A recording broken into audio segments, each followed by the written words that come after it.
Assalamualaikum warahmatullahi wabarakatuh. Perkenalkan, nama saya Noval Rizky dengan NIM 2004 13 62 3262. Saya dari offering D24 dengan nomor absen 31. Di sini saya akan menjelaskan materi tentang jihad, radikalisme umat beragama, dan muslim moderat.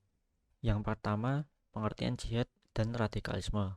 Jihad adalah perjuangan yang dilakukan oleh individu muslim maupun kelompok Islam dalam menyiarkan agama Islam dan perjuangan-perjuangan lain yang lebih luas, seperti perjuangan di bidang pendidikan, kesehatan, moral, ekonomi, sosial, budaya, politik, keamanan, hak dan kewajiban, lapangan pekerjaan, dan lain-lain dengan segenap kemampuan yang dimiliki.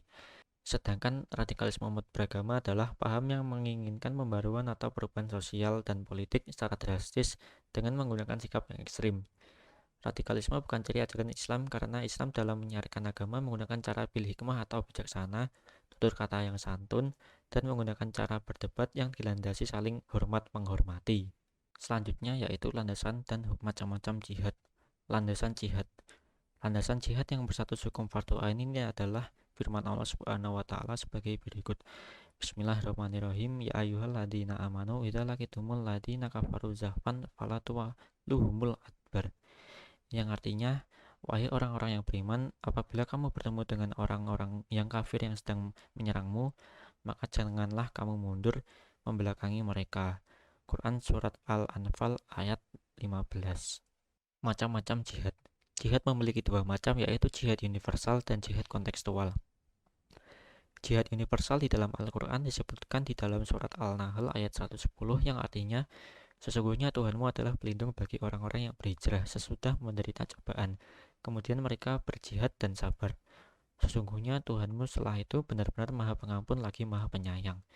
Jihad dalam pengertian universal juga mencakup seluruh ragam jihad yang bersifat lahir dan batin, sebagaimana dicontohkan dalam perjuangan Nabi Muhammad SAW selama di Makkah dan Madinah. Sedangkan jihad secara kontekstual, menurut Al-Raghib dalam Al-Bana, ada tiga macam, yaitu berjuang melawan musuh yang kelihatan, berjuang melawan setan, dan berjuang melawan hawa nafsu. Berikutnya adalah latar belakang, bentuk, dan dampak radikalisme. Latar belakang. Setidaknya ada dua macam faktor latar belakang radikalisme umat beragama, yakni yang bersifat umum dan bersifat khusus. Latar belakang yang bersifat umum adalah bahwa di lingkungan umat beragama apapun jenis agamanya, selalu terdapat kelompok fundamentalis, minoritas, militan, ekstrim, dan radikal. Sedangkan faktor yang bersifat khusus, yaitu pengertian seseorang terhadap agama tidak tepat, penyalahgunaan agama untuk kepentingan sektarian, pemahaman agama yang tekstual, kaku, sempit, dan penyalahgunaan simbol agama. Bentuk-bentuk radikalisme. Bentuk-bentuk radikalisme umat beragama ada beberapa jenis, yaitu yang pertama aksi teror, bom bunuh diri, saling menyerang, aksi kekerasan, intimidasi, perlawan terhadap pemerintahnya, dan lain-lain. Dampak radikalisme. Radikalisme umat beragama mengakibatkan terjadinya teror dan kekerasan, bahkan menimbulkan konflik dan peperangan secara horizontal dan vertikal, apalagi jika yang terlibat berasal dari kelompok agama yang berbeda. Sudah banyak darah yang mengalir akibat aksi radikalisme tersebut. Begitu juga korban harta, benda, bahkan nyawa. Di samping itu, radikalisme melahirkan beragam penderitaan dan nestapa. Tidak sedikit wanita yang kehilangan suami, anak yang kehilangan orang tua, serta ribuan orang kehilangan tempat tinggal. Selanjutnya yaitu upaya menanggulangi radikalisme umat beragama. Yang pertama, perubahan sikap dan pandangan dari negara-negara barat terhadap negara-negara muslim di dunia. Yang kedua, mengurangi dan menghapuskan kesenjangan sosial, ekonomi, politik, pendidikan, dan kebudayaan tingkat nasional, regional, dan internasional. Yang ketiga, reorientasi pemahaman agama yang tekstual, rigid, dan sempit menjadi pemahaman yang kontekstual, fleksibel, dan terbuka. Yang keempat, melakukan modernisasi kehidupan umat secara selektif. Yang kelima, menanamkan kesadaran setuju atau tidak setuju dalam menyikapi pluralisme sosial, budaya, dan agama yang berkembang di tengah-tengah masyarakat dan bangsa. Berikutnya adalah Muslim moderat. Kata moderat merupakan sikap yang selalu menghindari perilaku yang berlebih-lebihan atau ekstrim. Moderat merupakan pandangan atau sikap seseorang yang cenderung ke arah pengambilan sikap dengan menggunakan jalan tengah. Dengan demikian, Muslim moderat dapat didefinisikan sebagai pandangan seorang Muslim atau umat Islam terhadap suatu persoalan dengan selalu menghindarkan praktik-praktik yang radikal dan cenderung menyikapi segala sesuatu dengan mengambil jalan tengah.